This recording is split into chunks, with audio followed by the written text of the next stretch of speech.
Selamat siang pemirsa, Anda masih bersama kami di Metro Siang bersama saya Valencia Melvinci.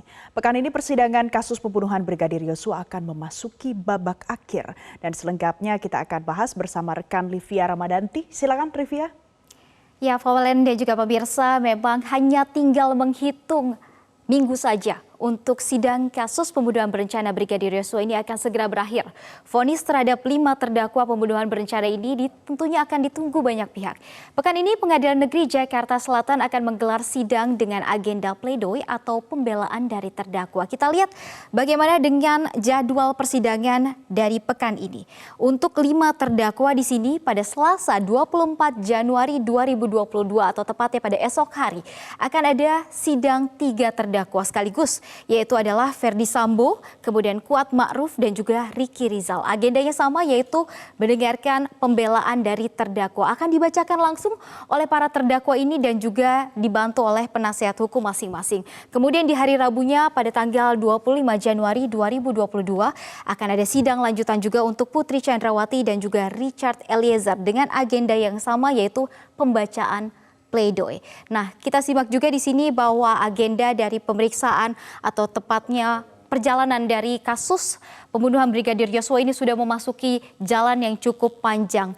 Lalu kemungkinan apa sebenarnya isi dari pledoi Sambo CS yang akan dimulai dibacakan pada esok hari? Jika kita mengacu pada tuntutan jaksa dan juga keterangan pengacara masing-masing terdakwa, mungkin isi dari pledoi akan seperti ini. Kita lihat ini kemungkinan dari isi pledoi yang akan dibacakan oleh masing-masing terdakwa. Untuk Ferdi Sambo, ia dituntut jaksa dengan jaksa ini meyakini Ferdi Sambo melakukan pembunuhan berencana dan juga perintangan penyidikan. Tuntutan untuk Ferdi Sambo adalah seumur hidup.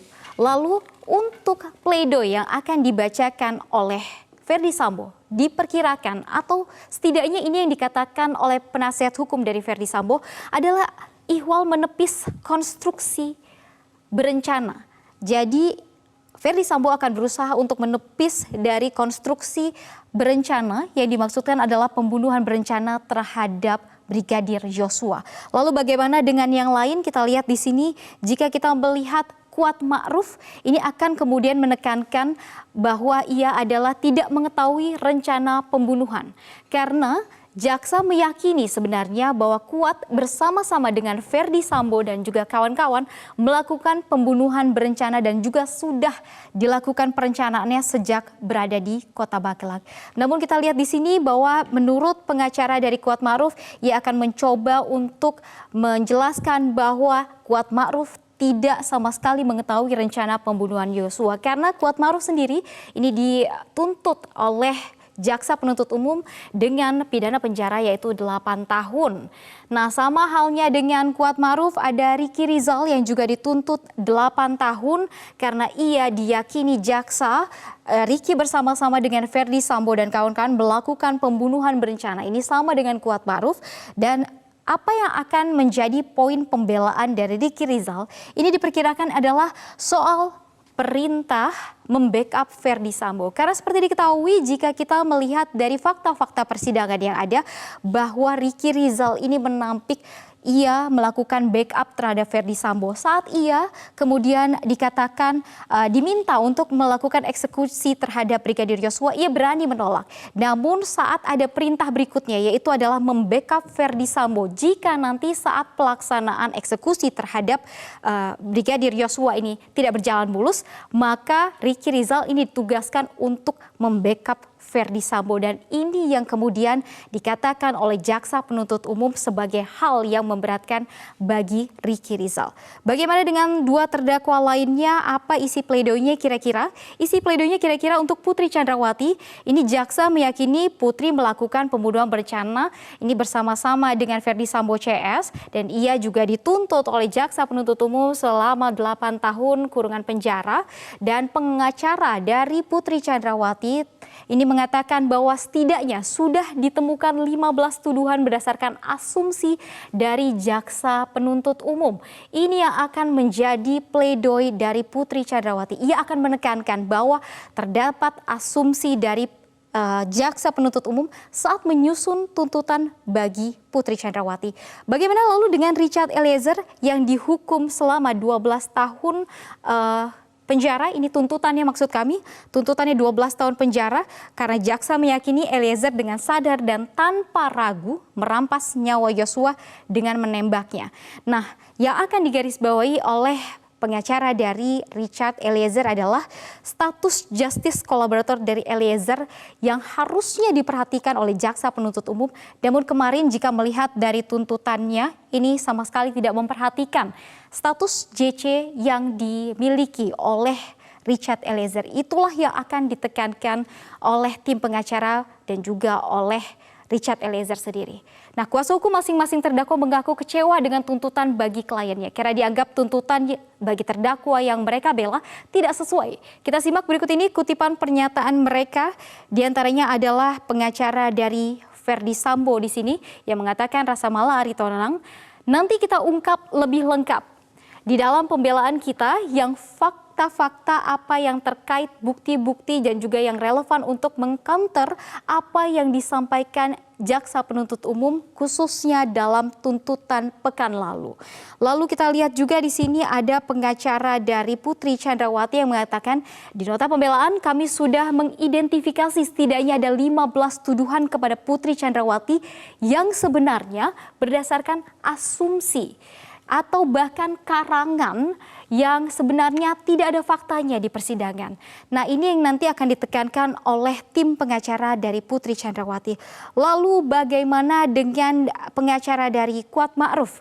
Ternyata dikatakan Irawan di sini karena banyak hal menurut kami yang tidak terungkap di persidangan kemudian dimuat ini dalam menjadi dasar tuntutan.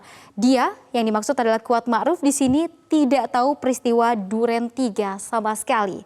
Nah, kita lihat bagaimana apakah nanti perjalanannya dalam pledoi ini benarkah akan bisa mempertegas bahwa tidak ada keterlibatan dari masing-masing terdakwa. Namun ini masih segaris besarnya saja, belum tentu pledoi yang akan dibacakan lebih kurang seperti ini, namun kita harus menunggu besok.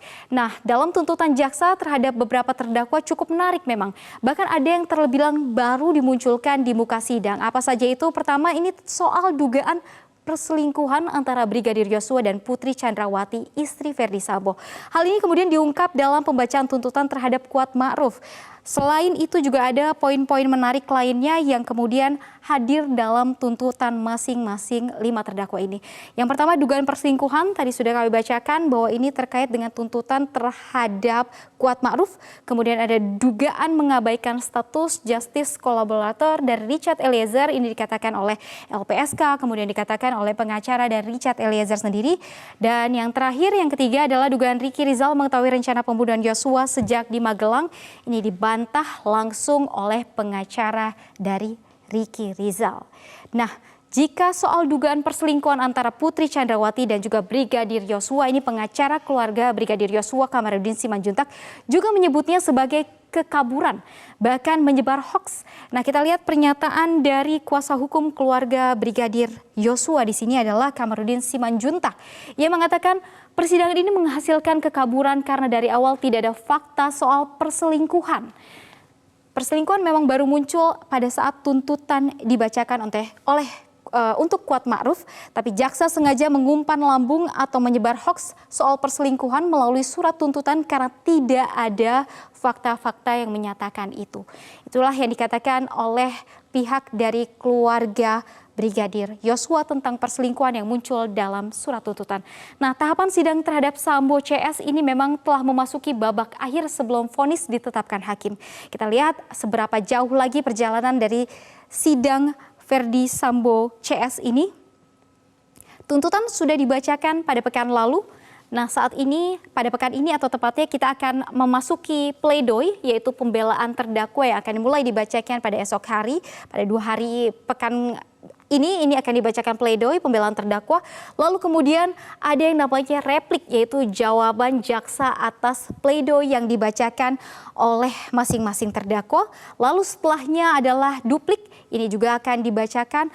kurang lebih mungkin dalam satu pekan ini bisa terjadi replik dan duplik ini bisa dijadwalkan bersamaan karena vonis atau putusan ini memang diperkirakan akan dibacakan pada awal bulan Februari oleh majelis hakim tentunya.